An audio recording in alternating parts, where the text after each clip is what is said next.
തെരഞ്ഞെടുപ്പ് എന്ന് കേൾക്കുമ്പോൾ നമ്മുടെയൊക്കെ മനസ്സിൽ എന്താ വരുന്നത്? വലിയ ജാഥകൾ, തീപ്പൊരി പ്രസംഗങ്ങൾ, അല്ലേ? പക്ഷേ ഇന്നത്തെ കളി ഒരുപാട് മാറിയിരിക്കുന്നു. ഇന്നത്തെ കാലത്ത് തിരഞ്ഞെടുപ്പ് വിജയമെന്നത് വെറുമൊരു കലയല്ല, മറിച്ച് അതൊരു ശാസ്ത്രമാണ്. ഓരോ മണ്ഡലത്തെയും ഒരു ലബോറട്ടറി പോലെ കണ്ട് അവിടത്തെ ഡാറ്റയെല്ലാം കൃത്യമായി പഠിച്ച് വിജയം നിർമ്മിച്ചെടുക്കുന്ന ഒരു പൊളിറ്റിക്കൽ ഓപ്പറേറ്റിംഗ് സിസ്റ്റമായത് മാറിയിരിക്കുന്നു. ഇന്ന് നമ്മൾ അങ്ങനെയൊരു രൂപരേഖയാണ് കീറിമുറിച്ചു പരിശോധിക്കാൻ പോകുന്നത്. നമ്മുടെ കേസ് സ്റ്റഡി പുനലൂർ മണ്ഡലം. അപ്പോൾ നമ്മളെല്ലാവരും ചോദിക്കുന്ന ആ പ്രധാനപ്പെട്ട ചോദ്യം ഇതാണ്: തിരഞ്ഞെടുപ്പിലെ വിജയം ഇപ്പോഴും ഒരു ഭാഗ്യപരീക്ഷണമാണോ, അതോ കൃത്യമായ കണക്കുകൂട്ടലുകളുടെയും തന്ത്രങ്ങളുടെയും ഒരു ഫലമാണോ അത്? നമുക്ക് ഒരുമിച്ച് ഈ ചോദ്യത്തിനുള്ള ഉത്തരം കണ്ടെത്താൻ ശ്രമിക്കാം. സത്യം പറഞ്ഞാൽ ഇന്നത്തെ രാഷ്ട്രീയത്തിൽ യാദൃശ്ചികതകൾക്ക് വലിയ സ്ഥാനമൊന്നുമില്ല. വിജയമെന്നത് കൃത്യമായി എഞ്ചിനീയറിംഗ് ചെയ്തെടുക്കുന്ന ഒന്നായി മാറിയിരിക്കുന്നു. ഓരോ മണ്ഡലത്തെയും ഒരു പ്രത്യേക പ്രോജക്റ്റായി കണ്ട് അവിടുത്തെ ഡേറ്റ മുഴുവൻ വിശകലനം ചെയ്ത് ഭരണനിർവഹണത്തിനുള്ള ഒരു ബ്ലൂ പ്രിന്റ് തയ്യാറാക്കുകയാണ് ചെയ്യുന്നത്.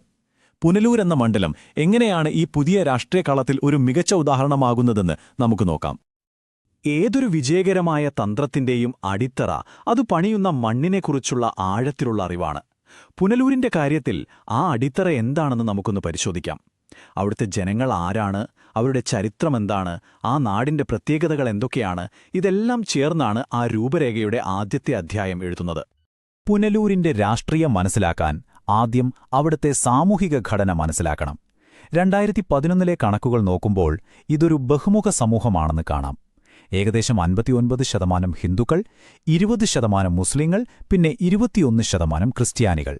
പക്ഷേ ഈ കണക്കുകൾക്കപ്പുറത്തേക്ക് നമ്മൾ നോക്കണം. ഈ ഓരോ വിഭാഗത്തിനുള്ളിലും ഈഴവ, നായർ, ലത്തീൻ കത്തോലിക്കർ, സുന്നി മുസ്ലിങ്ങൾ എന്നിങ്ങനെ പല ഉൾപ്പിരിവുകളുണ്ട്. ഇവരെല്ലാം ഓരോ രാഷ്ട്രീയ ശക്തികേന്ദ്രങ്ങളാണ്. ഇവരുടെ നിലപാടുകൾ തിരഞ്ഞെടുപ്പ് ഫലത്തെ നേരിട്ട് സ്വാധീനിക്കും. 2021 തെരഞ്ഞെടുപ്പ് ഫലം നമ്മളോടൊരു കഥ പറയുന്നുണ്ട്. CPI സ്ഥാനാർത്ഥിക്ക് കിട്ടിയത് ഏകദേശം 55% വോട്ടുകളാണ്. അതൊരു വളരെ വ്യക്തമായ വിജയമാണ്, സംശയമില്ല. എന്നാൽ അതിലും നമ്മൾ ശ്രദ്ധിക്കേണ്ട ഒരു സംഖ്യയുണ്ട്: 13.72%. ഇത് BJPക്ക് ലഭിച്ച വോട്ട് വിഹിതമാണ്. എന്താണിത് കാണിക്കുന്നത്? പരമ്പരാഗത രാഷ്ട്രീയ കോട്ടകളിൽ പോലും പുതിയ കളിക്കാർക്ക് ഇടം കിട്ടുന്നുണ്ട്. പുനലൂരിലെ രാഷ്ട്രീയ സമവാക്യങ്ങൾ പതിയെ മാറിക്കൊണ്ടിരിക്കുകയാണ് എന്നതിന്റെ വ്യക്തമായ സൂചനയാണിത്. ഈ ഒരു സംഖ്യ പ്രത്യേകം ശ്രദ്ധിക്കുക: 69.36%. ഇത് 2021 പോളിംഗ് ശതമാനമാണ്. കഴിഞ്ഞ കുറേ തെരഞ്ഞെടുപ്പുകളായി ഏകദേശം 70% അടുത്ത് പോളിംഗ് ഇവിടെ രേഖപ്പെടുത്തുന്നുണ്ട്. ഇതിനർത്ഥമെന്താണ്? ഇവിടുത്തെ വോട്ടർമാർ രാഷ്ട്രീയമായി വളരെ സജീവമാണ്, സംഘടിതരാണ്. അതുകൊണ്ടുതന്നെ ഇവരുടെ ഹൃദയം നേടാൻ വെറും ഉപരിപ്ലവമായ വാഗ്ദാനങ്ങൾ മാത്രം പോരാ എന്ന് സാരം. ഇതുവരെ നമ്മൾ കണ്ടത് കുറെ അക്കങ്ങൾ മാത്രമാണ്. ഇനി നമ്മൾ ആ അക്കങ്ങൾക്കുള്ളിലെ മനുഷ്യരിലേക്ക്, അവരുടെ യഥാർത്ഥ പ്രശ്നങ്ങളിലേക്ക് ഇറങ്ങിച്ചെല്ലുകയാണ്. ഒരു തെരഞ്ഞെടുപ്പ് തന്ത്രജ്ഞൻ എങ്ങനെയാണ് ജനങ്ങളുടെ ഹൃദയമിടിപ്പ് ശരിക്കും അറിയുന്നത്? നിലവിലെ ഭരണത്തിന്റെ വീഴ്ചകൾ എവിടെയൊക്കെയാണെന്ന് കണ്ടെത്തുന്നത്? നമുക്ക് നോക്കാം. ഒരു രാഷ്ട്രീയ പാർട്ടിയെ വിലയിരുത്തുന്നത് ഒരു ചെസ് കളി പോലെയാണ്. അവരുടെ കരുത്ത് എവിടെയാണ്, എവിടെയാണ് ബലഹീനത?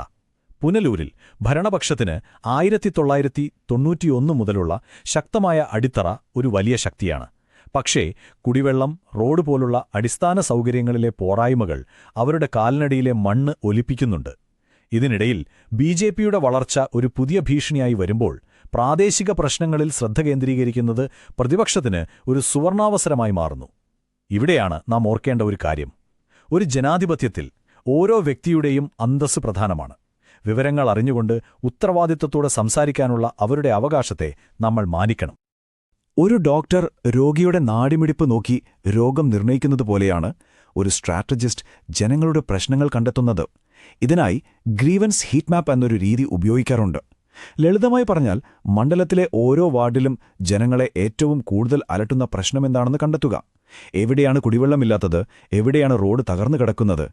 ഈ വേദനിക്കുന്ന സ്ഥലങ്ങൾ കണ്ടെത്തുന്നതിലാണ് തന്ത്രത്തിന്റെ യഥാർത്ഥ വിജയമൊളിഞ്ഞിരിക്കുന്നത്.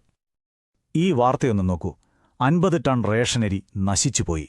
ഇതൊരു സാധാരണ വാർത്തയല്ല. പാവപ്പെട്ട ഒരു കുടുംബത്തിന് ഒരു മാസത്തെ അന്നം മുടങ്ങിയതിന്റെ വേദനയുണ്ടിതിൽ. ഭരണകൂടത്തിന്റെ കെടുകാര്യസ്ഥതയിൽ സാധാരണക്കാരന് തോന്നുന്ന ആഴത്തിലുള്ള ദേഷ്യമുണ്ട്. ഇത്തരം ഒറ്റപ്പെട്ട സംഭവങ്ങളെ ഒരു വലിയ രാഷ്ട്രീയ ആയുധമാക്കി മാറ്റുന്നിടത്താണ് ഒരു പ്രചാരണത്തിന്റെ മിടുക്ക് കാണാൻ കഴിയുന്നത്. പ്രശ്നങ്ങൾ കണ്ടെത്തിയാൽ മാത്രം പോരല്ലോ, അതിനൊരു പരിഹാരം നിർദ്ദേശിക്കണം. ആ പരിഹാരം ജനങ്ങളിലേക്കെത്തിക്കാൻ ആകർഷകമായ ഒരു കഥയും വേണം. പുനലൂരിൽ ഉപയോഗിച്ച തന്ത്രത്തിന്റെ പേരാണ് ചതുർമുഖ സിദ്ധാന്തം. അതായത് ഒരു പ്രചാരണത്തിന് 4 വ്യത്യസ്ത മുഖങ്ങൾ നൽകുക. സമൂഹത്തിലെ എല്ലാത്തരം ആളുകളോടും സംസാരിക്കാൻ കഴിയുന്ന 4 വ്യത്യസ്ത സന്ദേശങ്ങൾ. എന്തൊക്കെയാണ് ആ 4 മുഖങ്ങൾ? നമുക്ക് നോക്കാം. ആദ്യത്തെ മുഖം ശിവന്റേതാണ്, സംഹാരമൂർത്തിയുടെ മുഖം. ഇവിടെ പ്രചാരണം ഒരു കൊടുങ്കാറ്റുപോലെയാണ്. നിലവിലെ ഭരണത്തിന്റെ വികസന മുരടിപ്പിനെതിരെ, കെടുകാര്യസ്ഥതയ്ക്കെതിരെ ആഞ്ഞടിക്കുക. അതോടൊപ്പം സമൂഹത്തിൽ പടരുന്ന വിഭാഗീയ രാഷ്ട്രീയത്തിനെതിരെ ശക്തമായി ശബ്ദമുയർത്തി സ്വന്തം അണികളെ ആവേശഭരിതരാക്കുക. ഇതൊരു പ്രതിരോധമല്ല, മറിച്ച് നേർക്കുനേരെയുള്ള ആക്രമണമാണ്. ആക്രമണം കൊണ്ട് മാത്രം വോട്ട് കിട്ടില്ല. ഒരു കൊടുങ്കാറ്റിന് ശേഷം ശാന്തത വേണം. അതാണ് രണ്ടാമത്തെ മുഖം, വിഷ്ണുവിൻ്റേത്. സ്ഥിരതയുടെയും സംരക്ഷണത്തിന്റെയും പ്രതീകം. രാഷ്ട്രീയ അനിശ്ചിതത്വങ്ങൾക്കിടയിൽ ഞങ്ങൾ നിങ്ങൾക്ക് സുസ്ഥിരമായൊരു ഭരണം നൽകാം എന്ന ഉറപ്പാണിത്. ഇത് പ്രത്യേകിച്ച് ഒരു പക്ഷത്തും ചേരാതെ നിൽക്കുന്ന നിഷ്പക്ഷ വോട്ടർമാരെ ആകർഷിക്കാൻ ഒരുപാട് സഹായിക്കും. അവർക്ക് വേണ്ടത് കോലാഹലങ്ങളല്ല, സമാധാനപരമായ ഭരണമാണ്.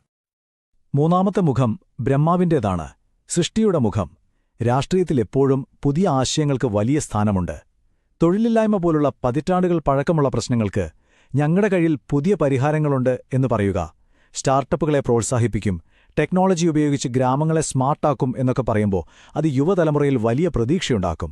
ഇത് ഭാവിയെക്കുറിച്ചുള്ള ഒരു വാഗ്ദാനമാണ്. അവസാനമായി ഒരുപക്ഷെ ഏറ്റവും പ്രധാനപ്പെട്ട മുഖം ദുർഗയുടേതാണ്, സംരക്ഷകയുടെ മുഖം. ഒരു ജനാധിപത്യ സമൂഹത്തിൽ ആരും ഭയത്തോടെ ജീവിക്കാൻ പാടില്ല. ന്യൂനപക്ഷങ്ങൾ, സ്ത്രീകൾ, ദുർബല വിഭാഗങ്ങൾ, ഇവർക്കെല്ലാം ഞങ്ങൾ നിങ്ങളുടെ കൂടെയുണ്ട് എന്നൊരു ഉറപ്പ് നൽകുക. അവരുടെ അവകാശങ്ങൾ സംരക്ഷിക്കുമെന്നും അവർക്ക് സുരക്ഷയൊരുക്കുമെന്നും പറയുമ്പോൾ അത് കേവലം ഒരു വാഗ്ദാനമല്ല, മറിച്ച് നിർണായകമായ വോട്ട് ബാങ്കുകളുടെ വിശ്വാസം നേടിയെടുക്കാനുള്ളൊരു തന്ത്രം കൂടിയാണ്.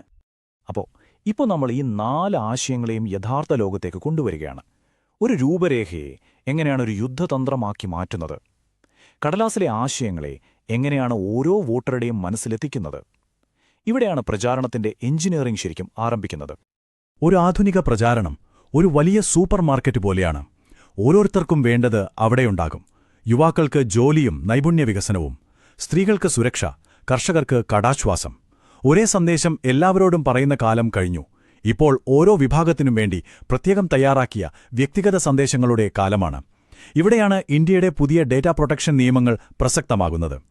ആളുകളുടെ സ്വകാര്യതയെ മാനിച്ചും അവരുടെ സമ്മതത്തോടെയും മാത്രമേ വിവരങ്ങൾ ഉപയോഗിക്കാവൂ എന്നത് ഈ കാലഘട്ടത്തിൽ വളരെ പ്രധാനപ്പെട്ട ഒരു കാര്യമാണ്. 100 കാര്യങ്ങൾ വാഗ്ദാനം ചെയ്യുന്നതിനേക്കാൾ ജനങ്ങളുടെ ജീവിതത്തെ നേരിട്ട് സ്പർശിക്കുന്ന 3 കാര്യങ്ങൾ ഉറപ്പിച്ചു പറയുന്നതാണ് പ്രധാനം. പുനലൂരിന്റെ ഹൃദയത്തിൽ തൊട്ട 3 വാഗ്ദാനങ്ങൾ ഇവയായിരുന്നു. 1. എല്ലാ വീട്ടിലും ശുദ്ധമായ കുടിവെള്ളം. 2. തകർന്നു കിടക്കാത്ത നല്ല റോഡുകൾ. പിന്നെ 3. ചെറുപ്പക്കാർക്ക് നാട്ടിൽ തന്നെ ഒരു ജോലി. വളരെ ലളിതവും എന്നാൽ അതിശക്തവുമായ വാഗ്ദാനങ്ങൾ. അപ്പോൾ നമ്മൾ കണ്ടു, ഇന്നത്തെ തിരഞ്ഞെടുപ്പ് കേവലം ഒരു രാഷ്ട്രീയ മത്സരം മാത്രമല്ല. അത് ജനങ്ങളുടെ ആവശ്യങ്ങൾ കൃത്യമായി മനസ്സിലാക്കി അതിന് ശാസ്ത്രീയമായ പരിഹാരങ്ങൾ നൽകി അവരുടെ വിശ്വാസം നേടിയെടുക്കുന്ന ഒരു എഞ്ചിനീയറിംഗ് പ്രക്രിയയാണ്. നിങ്ങൾക്കും ജനങ്ങളെ കേന്ദ്രീകരിച്ച് പ്രവർത്തിക്കുന്ന ഒരു നേതാവാകാനും നിങ്ങളുടെ മണ്ഡലത്തെ ഉയരങ്ങളിലേക്ക് നയിക്കാനും ആഗ്രഹമുണ്ടെങ്കിൽ blueprintstrategies.ai യുമായി ബന്ധപ്പെടുക. mgr@blueprintstrategies.ai എന്ന ഇമെയിൽ വഴിയോ 08804204160 എന്ന നമ്പറിൽ വിളിച്ചോ. രാഷ്ട്രീയത്തിനപ്പുറം ഒരു ലക്ഷ്യം.